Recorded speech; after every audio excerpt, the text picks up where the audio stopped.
Boa tarde, companheiros e companheiras, telespectadores da Causa Operária TV.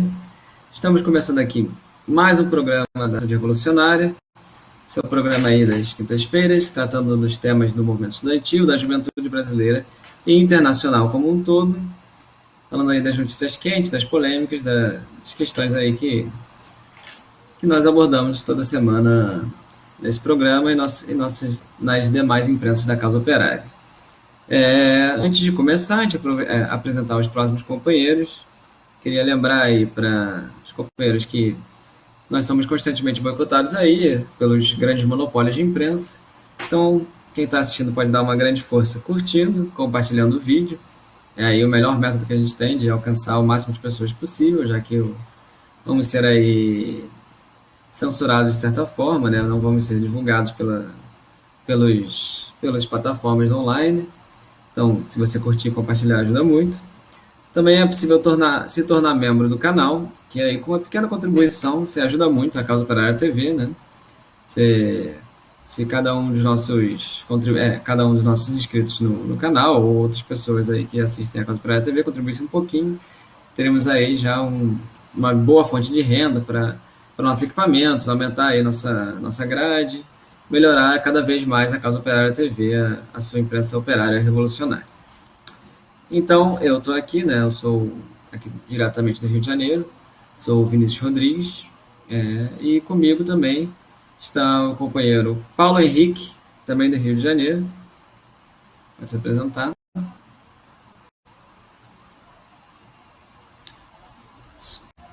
Som, não estou ouvindo.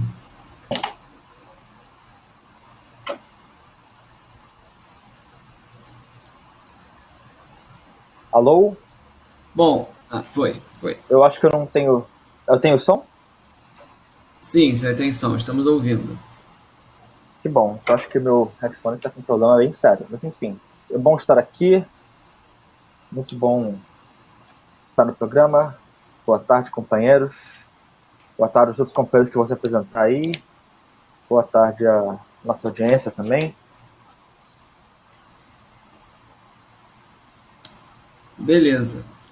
Conosco também está o companheiro Arthur Sesconeto, diretamente de São Paulo.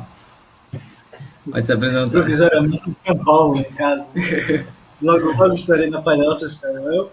Mas bem, sejam bem-vindos a mais um Juventude Revolucionária, companheiros, nessa quinta-feira, chuvosa aqui em São Paulo. Sempre que eu estou em São Paulo está chovendo, por algum motivo do mundo, eu acho que já faz parte dessa cidade. Mas bem, sejam bem-vindos ao programa aqui da Aliança da Juventude Revolucionária, no coletivo da Juventude do PCO, na grade da Causa Operária TV. E aproveito e reforço que o companheiro Vinícius falou, compartilhe o nosso programa e, inclusive, apoie a nossa imprensa, seja membro e continue aqui conosco na nossa programação. Bom, talvez aí tenhamos uma surpresa no meio do programa. Vamos ver se vai aparecer aí mais um companheiro para nos agraciar com a sua presença. Mas primeiro vamos passar aí para as notícias. Antes de entrar no tópico principal, né, que essa semana é a questão da volta às aulas, já não dá para... A questão da volta às aulas, na verdade, sempre tá sempre em alta. A gente tem aborda isso aqui desde o início da pandemia, né, que é um projeto aí para garantir os lucros dos banqueiros, principalmente. Mas antes da gente abordar esse tema, vamos falar um pouquinho da questão do passe livre dos estudantes no Distrito Federal. Uma conquista aí que existe em alguns lugares do Brasil, né? Não é uma unanimidade, né? Cada lugar tem uma regra diferente e vem sendo atacado duramente desde o início da pandemia. E há mais tempo, né? A pandemia é só um pretexto para atacar esse direito dos estudantes. Então, talvez o companheiro Arthur queira abordar um pouco melhor esse tema do passe livre. Para resumir aqui para os companheiros que estão assistindo, né? Os estudantes, uma série de estudantes da UNB começaram a denunciar aí a falta de liberação do passe livre, né? Para o pessoal que tem estágio obrigatório. Sendo como o companheiro Vinícius colocou, né, uma conquista já antiga do pessoal da UNB, do Distrito Federal, né, de ter a garantia aí de você ter o passe livre para você poder se locomover, ir para a instituição, voltar para sua casa, etc. Que em muitos outros locais, né, no mundo, inclusive, tem essa conquista. Uma luta, inclusive, histórica do movimento estudantil brasileiro, né? Muitos locais, mesmo assim, no Brasil ainda não tem passe livre, né? Os estudantes, no máximo, têm meio pagamento do passe, né? Meio valor, coisa do tipo, porém nunca tem um passe livre. Então, é uma luta já antiga e que sempre veio a ser atacada aí pela direita, pela burguesia golpista. Agora, com a pandemia, né, tudo aquilo que antes era um ataque inicial começou a se aprofundar muito mais rapidamente. Né? A gente viu isso com o EAD, está vendo agora com volta às aulas, com a pandemia, etc. E o negócio do passe livre não é muito diferente. Né? Então, os estudantes, né, da UNB, muitos começaram a denunciar essa falta de passe livre. Né? O pessoal está precisando se locomover, contudo não tem mais o direito de ter o passe livre.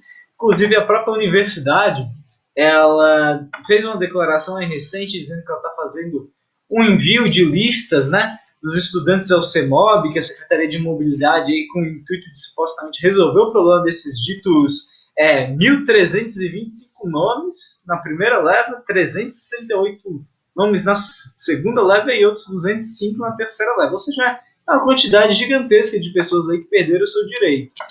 E bem, eu acho que é importante em cima disso tudo, né? A notícia é um negócio interessante porque é o seguinte, né?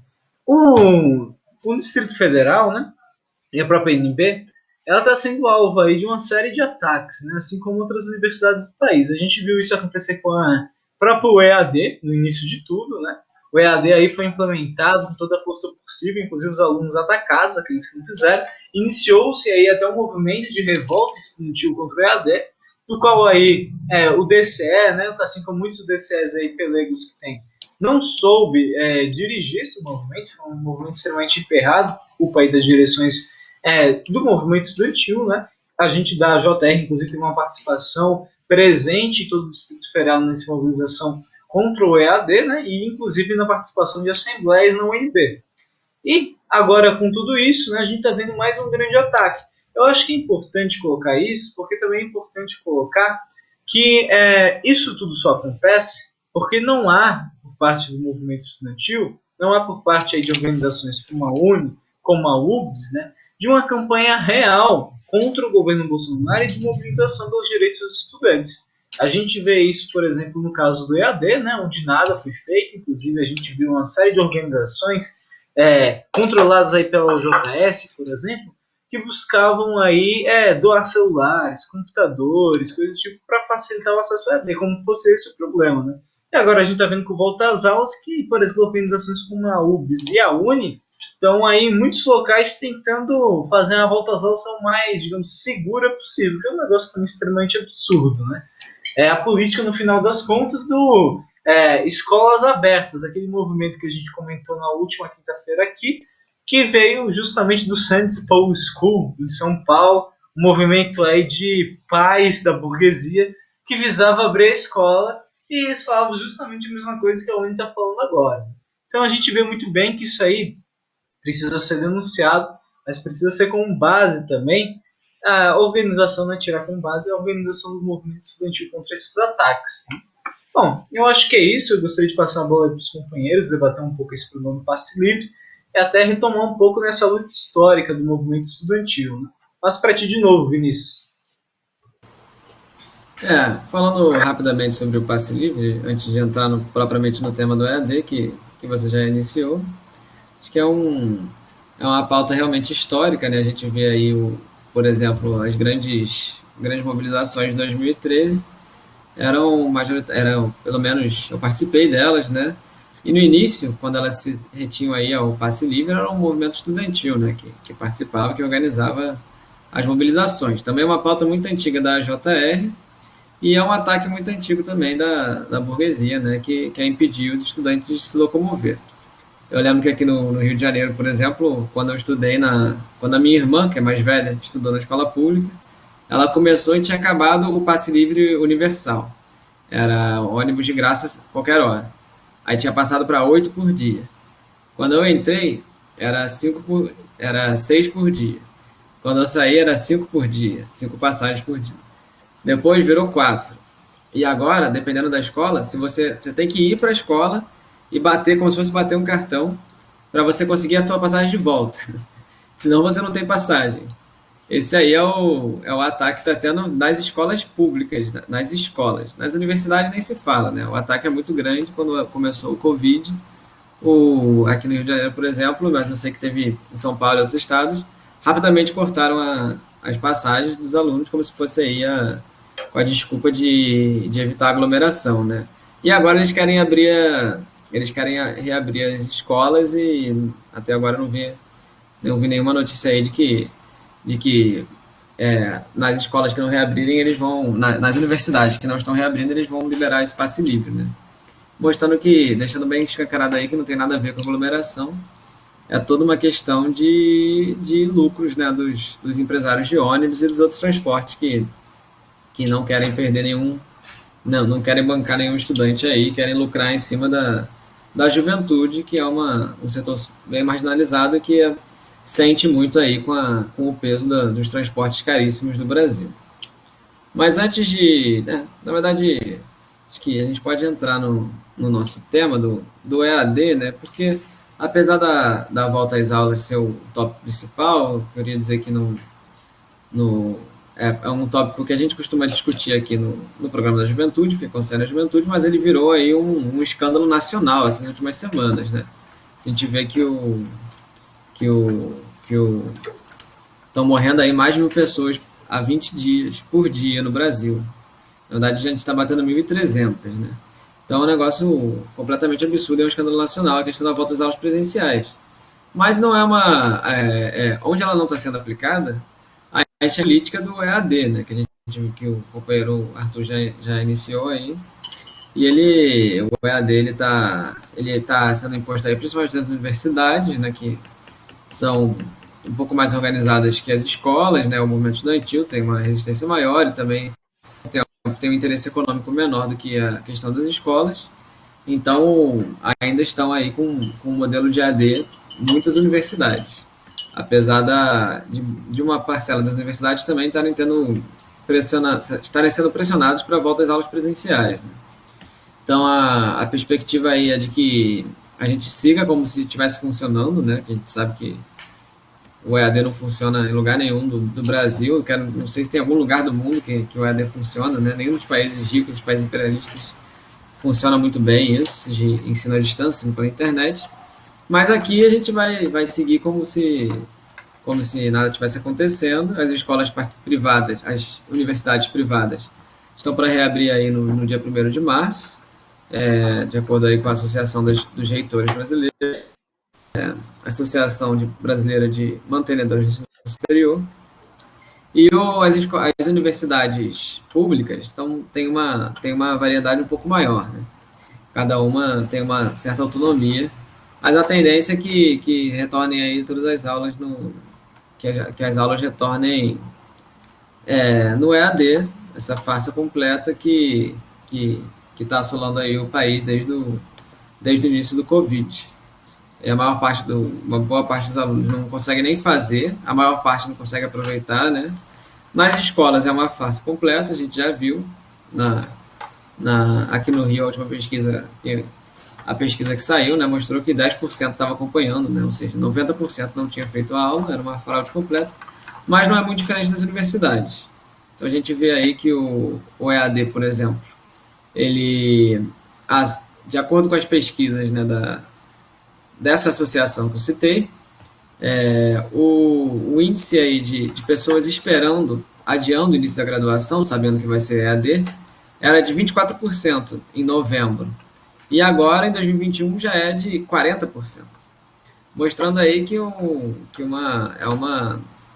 a população, aí, a juventude compreende que esse negócio de ensino à distância é uma farsa completa, ainda tem que as mensalidades custam o mesmo valor, tem as denúncias aí de que os professores estão sendo substituídos por robôs, aliás, está tendo demissão em massa também de professores por causa dessa questão de substituir por robôs, e é um negócio completamente absurdo, né? Isso no privado. No privado o ensino privado no Brasil, que já era uma coisa sucateada, um negócio mal feito aí, voltado para a classe operária que não conseguiu passar na universidade, porque não existe universidade para todos, fazer algum curso aí não muito bom, já estava sendo aí agredido com a questão do ensino à distância, agora tá pior ainda, né? A tendência é que ele avance cada vez mais, principalmente para os cursos de humanas, de outras áreas aí que supostamente não precisam de aula presencial, né? Ao contrário de alguma coisa que teria que ter prática, como uma medicina, alguma coisa do tipo, né? É um completo absurdo. E de acordo com a pesquisa, a aceitação do EAD passou de 46%, que eu acho é um pouco difícil de acreditar, né? Não sei exatamente o que é aceitação, né? Mas passou de 46% para 38%, mostrando que durante a pandemia, quando em tese deveria ter tido aí uns 10 meses de investimento, 10 meses aí de adaptação, o mundo inteiro fazendo EAD, ou seja, teve aí um preparo para uma atenção para o ensino à distância funcionar. Nesse período da pandemia, diminuiu a aceitação do ensino à distância, mostrando aí que é um sistema que é uma farsa completa e não tem como funcionar, né? Que, como eu falei, no Brasil definitivamente não, no mundo eu acho difícil que funcione, mas no Brasil não tem forma alguma de funcionar e é só aí um meio de sucatear as universidades, de privatizar as universidades e de empurrar os estudantes para como se o ano estivesse passando normalmente, não como se tivesse uma situação de calamidade, uma pandemia, que é uma questão atípica e que devia o ensino, já que ele não está acontecendo, né?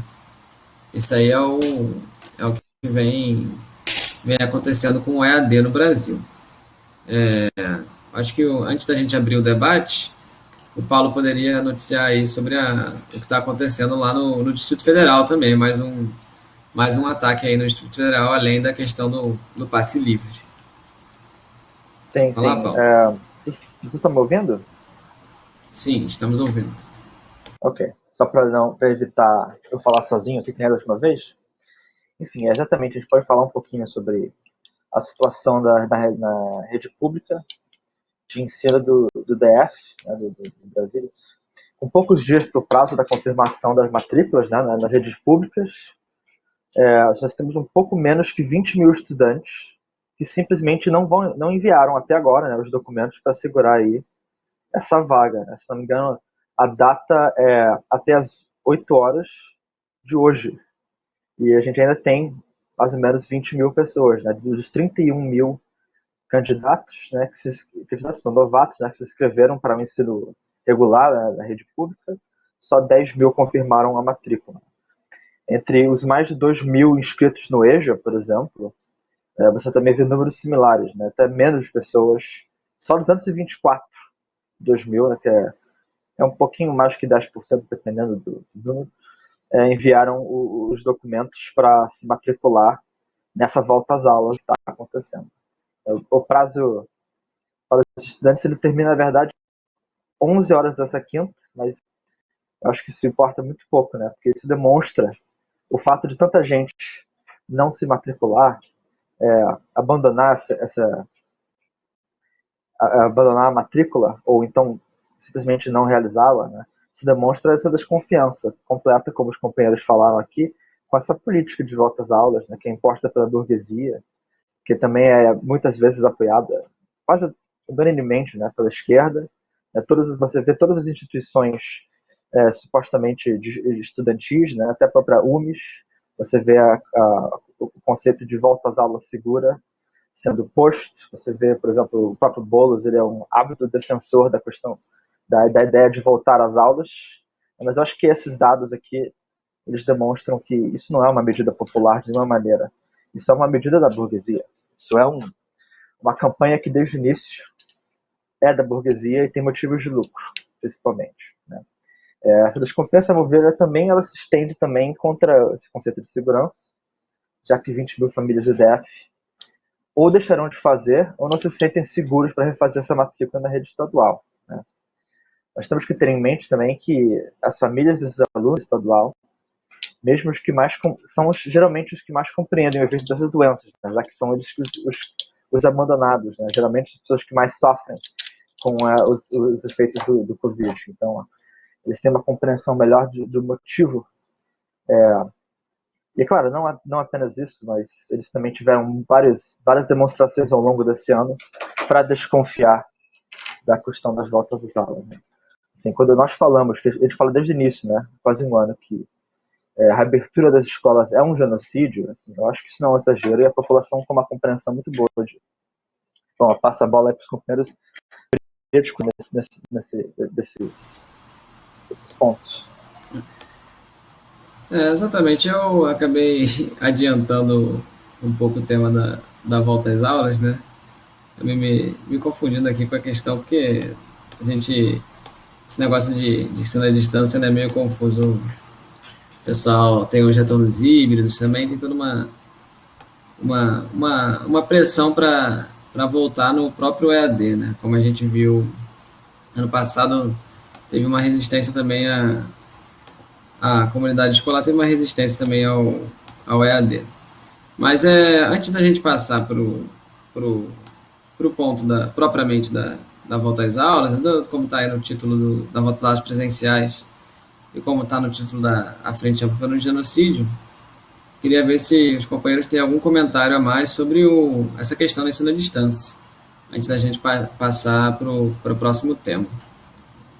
Um comentário, companheiros? Bom, eu acho que seria importante colocar o seguinte, né? Agora a gente está vendo voltar ao ensino à distância, né, como uma forma, inclusive, de se fixar, né, de se firmar nas escolas aí brasileiras, independente com o fim ou não da pandemia. Eu acho que uma coisa que é interessante colocar é ver, por exemplo, a situação, né? Saiu notícias recentes a respeito de capitais como Belo Horizonte, onde milhões aí de pessoas, né, nos entornos da capital e tudo mais, não tinham sequer condições aí de ter acesso ao EAD. Eu acho que isso aí é importante colocar, porque a gente vê, de certa forma, um ataque brutal que foi feito à educação. E também, soma-se aí o fato, né? A gente vê a situação que deu no Enem, muitas abstenções, etc., por conta da contaminação, mas também pelo fato da educação ter sido completamente destruída, né? A população pobre não teve acesso à educação alguma durante esse último ano. E o EAD veio como uma forma de destruir esse ensino. Bom, nesse sentido eu acho importante colocar esse problema, né? O EAD é uma avacalhação total e que precisa ser denunciado, né? Bom, eu acho que exemplos a gente já tem bastante, né, sobre isso. Eu gostaria até, se os companheiros tiverem outra coisa para comentar, porque de resto tem algumas coisas muito importantes para falar sobre o problema da volta às aulas também, agora no programa de hoje, né? Que a gente chegou na metade do programa. Exatamente, acho que a gente pode seguir em frente, mas antes aí de falar propriamente da volta às aulas, vamos lembrar aí os companheiros que a gente está em plena Universidade Marxista, né? Tivemos aí a nossa 9ª aula, se eu não me engano, foi anteontem, hoje temos a 10ª, sobre o que foi o stalinismo, a 46ª Universidade de Férias do PCO. Ainda dá para se inscrever, o curso está excelente, ele está falando aí desde o fim logo que passou a Revolução Russa até aí a década de 90, quando acabou a União Soviética, as aulas aí estão abordando aí agora o surgimento aí, a consolidação da burocracia soviética no poder na própria União Soviética, né?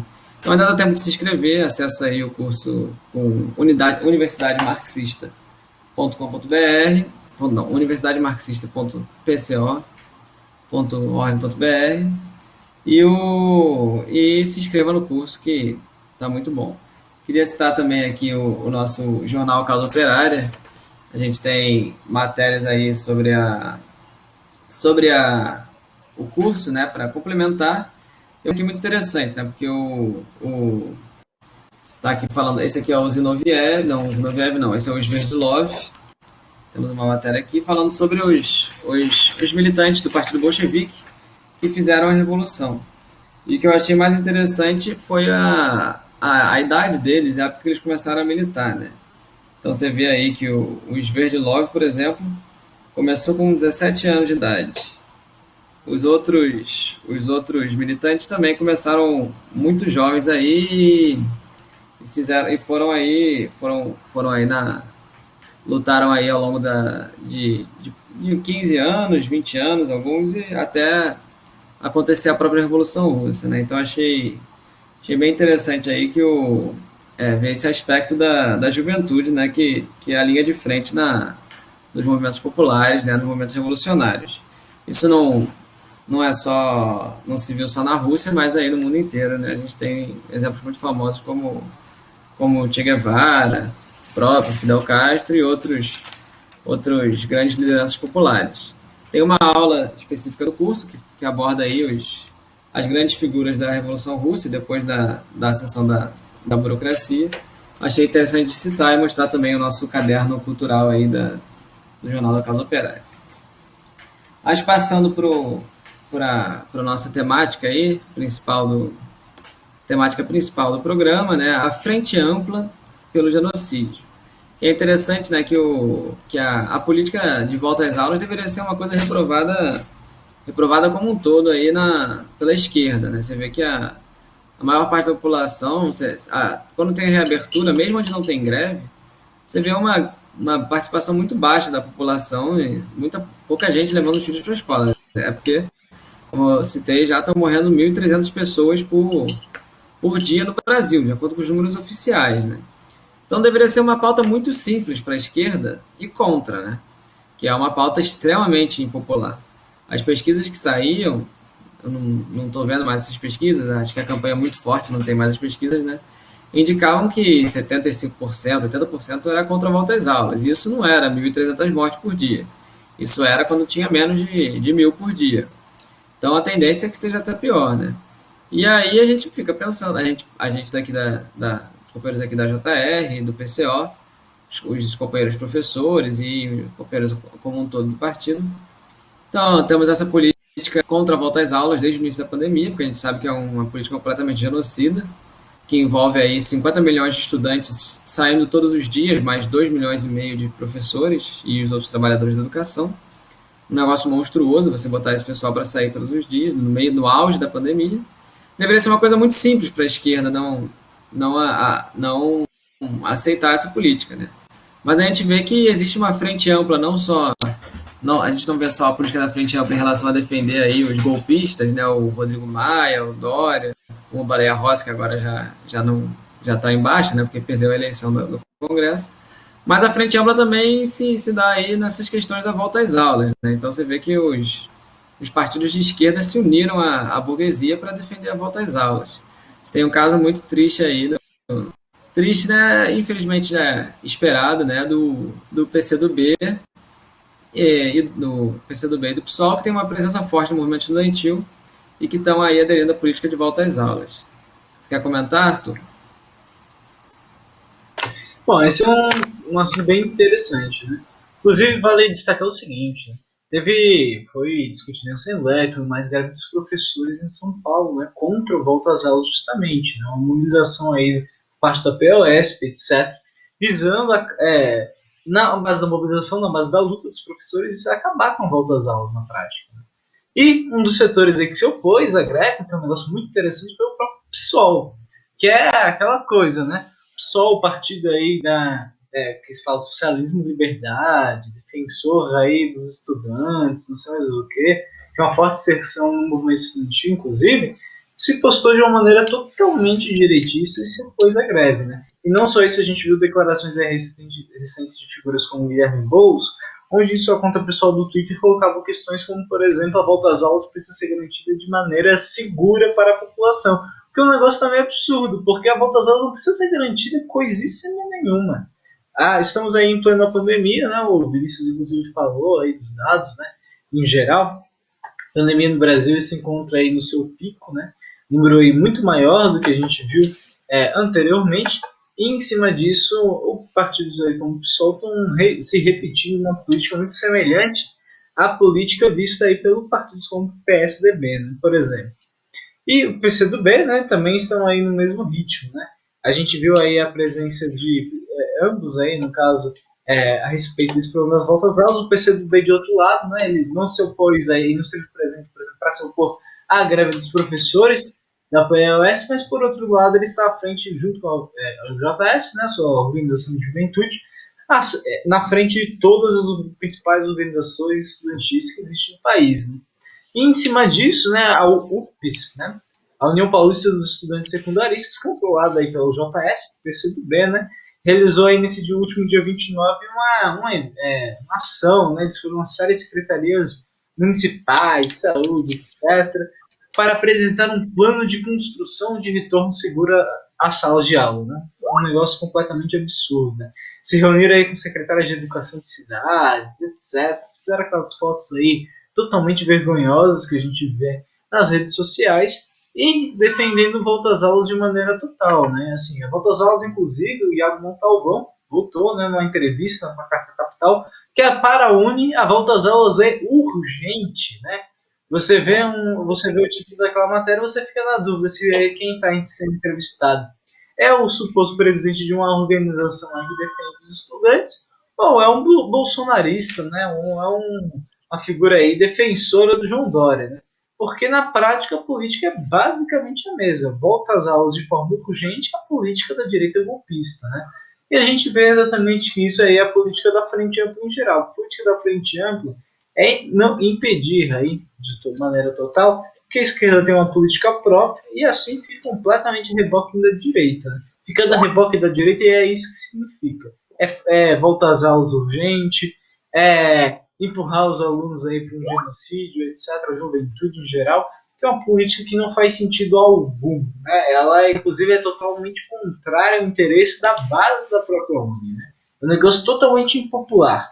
Isso aí, inclusive, só se cria porque o movimento estudantil está tão paralisado, ainda mais durante a pandemia, e principalmente por causa da UJS, que a reação acaba não sendo imediata. Porque se fosse uma situação mais normal, um sujeito desse dar uma declaração tão absurda quanto essa, com certeza ia gerar uma radicalização, como já vem sendo realizada, muito mais profunda no movimento estudantil. Né?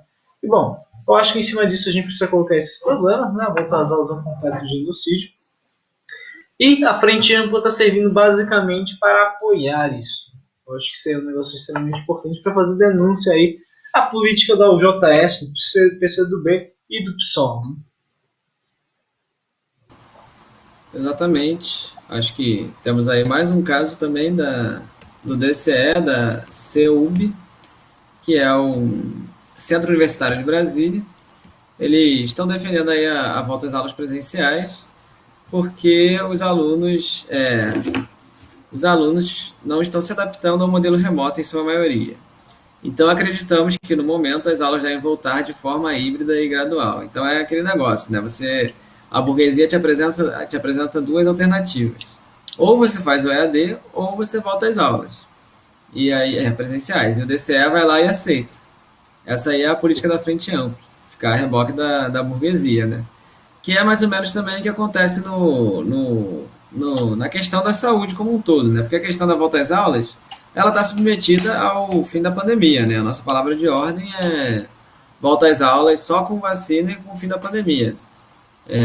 Então você vê que a volta às aulas tem que ser presencial, porque o EAD não funciona, né? Então, e para ser presencial, tem que ser com vacina e com o fim da pandemia. Mas e aí, aí você vai falar assim, não, mas ali a gente vai ficar 2 anos sem aula, não vai ter aula, como é que vai ser isso? A gente vai ficar parado?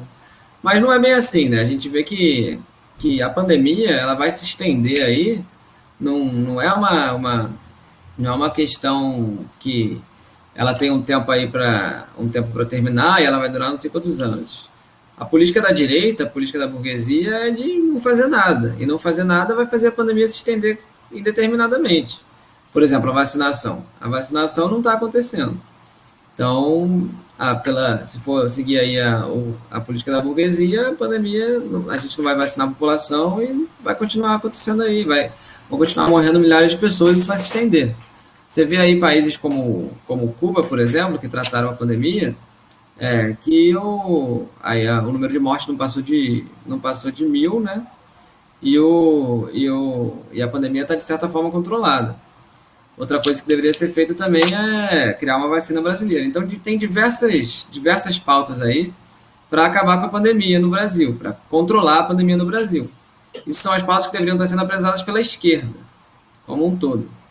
Mas aí tem setores, uma boa parte da esquerda está a reboque da direita nessa frente ampla, e adere aí também a essa política, que é vamos ficar a reboque dessa vacina que não está acontecendo, é uma vacina que é só propaganda, e vamos voltar às aulas. A política da esquerda tinha que ser uma política independente, uma política aí de realmente tratar a pandemia.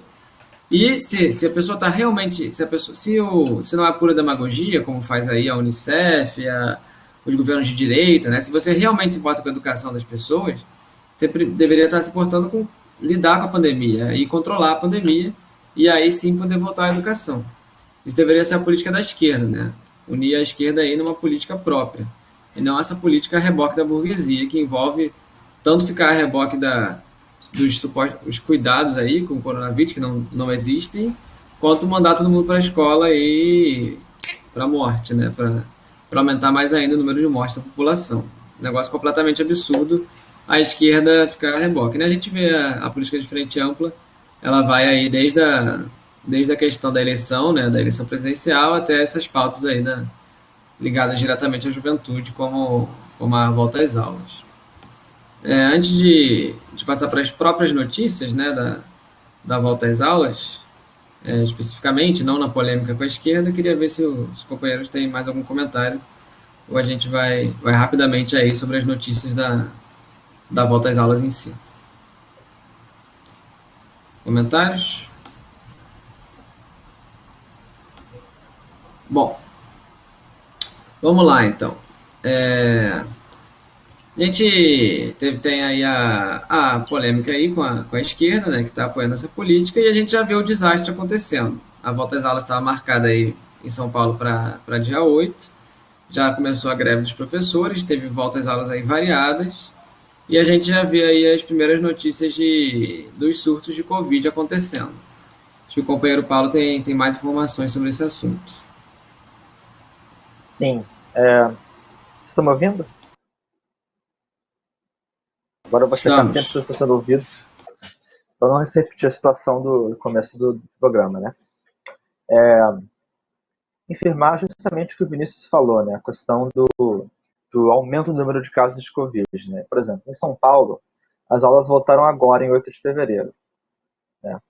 Na verdade, voltaram não necessariamente nessa data, mas enfim. A notícia que a gente tem aqui é de 9 de fevereiro, né? Apenas um dia após o início. E nessa notícia a gente já vê que 7 escolas tiveram que ser fechadas devido à confirmação de novos casos de coronavírus. Né? E o engraçado é que você vê como acontece, os dados não foram divulgados. O secretário de Educação, o Rocieli Soares, ele só afirmou na entrevista coletiva não tem número de casos, ou seja, você está vendo o caos que é essa reabertura, você está vendo a tentativa de esconder, né, ou pelo menos não divulgar muito esses números, né, que a gente tem que correr atrás dessas notícias para poder divulgá-las, porque elas não vão ser divulgadas com nenhum clamor, né, pela mídia tradicional, que mesmo assim segue a política da burguesia de volta às aulas, né? E isso é claro, você vê que o aumento de casos de Covid aumenta independente da medida de segurança, né? São tão faladas pela mídia burguesa, essas mesmas medidas de segurança que a esquerda, como o Boulos, fala, sabe, que tem que ter, não, essa é a segurança, né? A diferença entre a esquerda e a direita, né? Porque a direita quer voltar às aulas sem segurança, com segurança. Tem diferença, né, na verdade.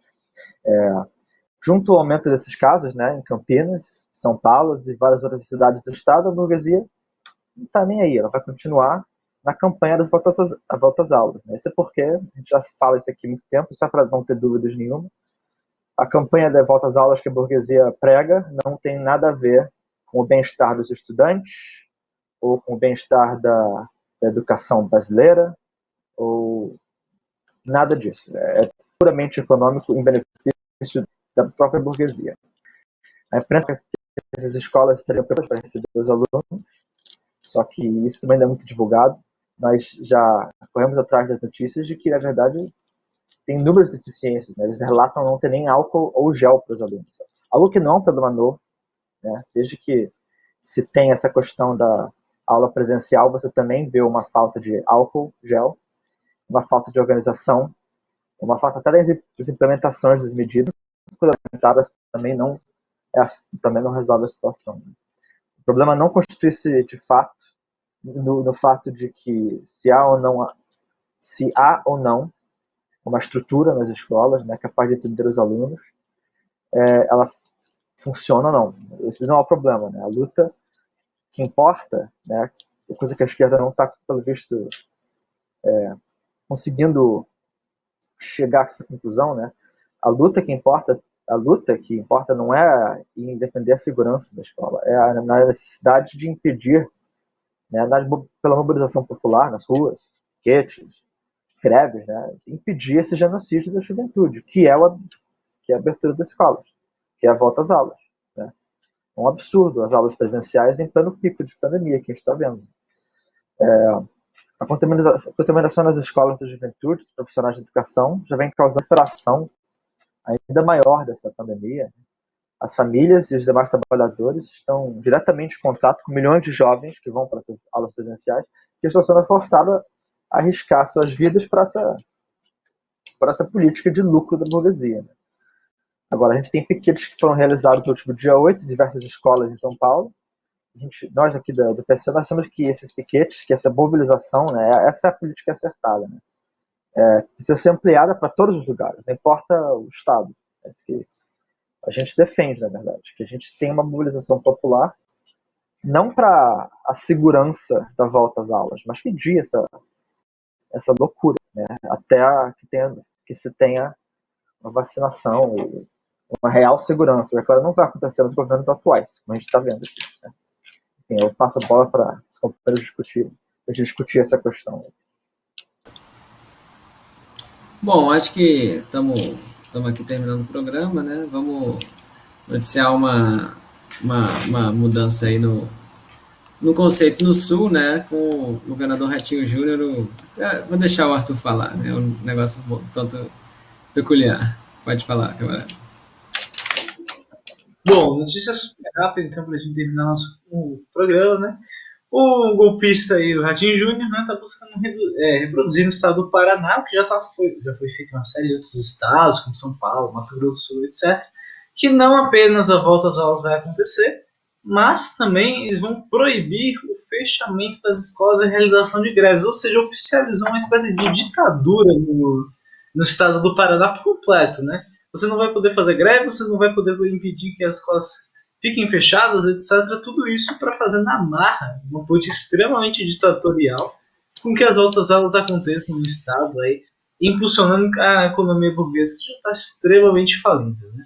Eu acho que, assim, como a gente não tem muito tempo aqui para falar do programa, né? O programa já está chegando no fim, gostaria de deixar isso e reforçar que isso aí só como resposta necessita de uma mobilização ainda mais forte. Né? Eles só fazem isso justamente por causa da paralisia que está tomando aí conta do, por exemplo, do movimento estudantil, que precisa barrar esses ataques aí da forma mais rápida possível.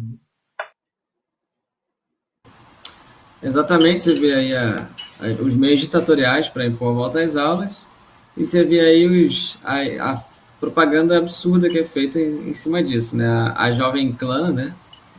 Como é conhecida a Jovem Pan, essa meio de comunicação fascista, está fazendo uma propaganda que tem muitos métodos muito eficientes de volta às aulas, né? Tem o modelo híbrido presencial síncrono, híbrido presencial assíncrono, híbrido presencial de suporte. São nomes muito bonitos, né? Mas no final é tudo a mesma coisa. As crianças e os jovens têm que sair de casa para movimentar a economia e manter os lucros dos capitalistas, custe a vida de quem custar, né? Um negócio completamente absurdo que você vê aí o Ratinho Júnior, o governador golpista, impondo aí a força, e a imprensa aí tentando convencer a população de que vale a pena sair de casa, e enquanto ela cinicamente também culpa a população que faz algum tipo de... culpa a juventude, né, que vai para um bar, alguma coisa assim, né, porque ir para a escola 5 vezes por semana tem que ir.